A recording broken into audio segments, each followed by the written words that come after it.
नमस्कार, मी गायत्री. आम्ही चाललोय सॅल्मन आर्म ब्रिटिश कोलंबियामधून अल्बर्टामधल्या कॅल्गरी शहरात. तर चला तुम्हाला दाखवते की कसा इथला प्रवास असतो. तर आधी आम्ही टॅक्सी घेऊन इथं बस स्टॉपला आलो. हे बस स्टॉप आहे रायडर एक्सप्रेसचं. आमची बस आली आणि त्यांनी आमच्या बॅगा अशा खाली ठेवल्या. बससारखी बस असती तसं वेगळं काही नसतं, फक्त या बसमध्ये वॉशरूम पण असतं आणि वायफाय पण असतं.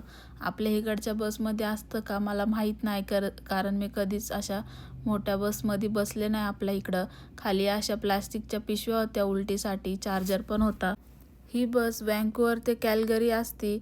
आत्ता आमच्या सिटीमध्ये ती 3 वाजता आलती आणि कॅल्गरीमध्ये रात्री 11 वाजता पोचणार आहे. जाता जाता असे 3-4 स्टॉप छोटे छोटे आणि गोल्डनमध्ये एक मोठा स्टॉप असतो.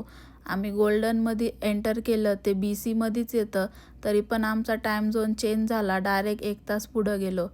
हे गोल्डनचा बस स्टॉप आहे आणि इथं अर्धा तास थांबणार होती. काही लोक वँकुव्हरपासून आलेले असतात, तर मग त्यांना जेवायचं पण असतं. तर ड्रायव्हर पण जेवत होती आणि आमच्या बसची ड्रायव्हर एक बाई होती. मला आश्चर्य वाटलं, कारण इतक्या जंगलांमधून अशा ठिकाणाहून ही गाडी पास होती जिथं घरं पण नसतात. इथले लोक तेवढं सिक्युअर फील करतात, हे बघूनच आश्चर्य वाटलं. त्यानंतर आम्ही पोचलो कॅल्गरीमध्ये रात्री 11 वाजता आणि तिथं स्नो पडत होता. -24 टेम्परेचर होतं. कॅब बोलवली, 2 मिनिटातच आली. आमचं हॉटेल 10 किलोमीटरवर होतं बस स्टॉपपासून. तर उद्यापासून कॅल्गरी एक्सप्लोर करू. बाय.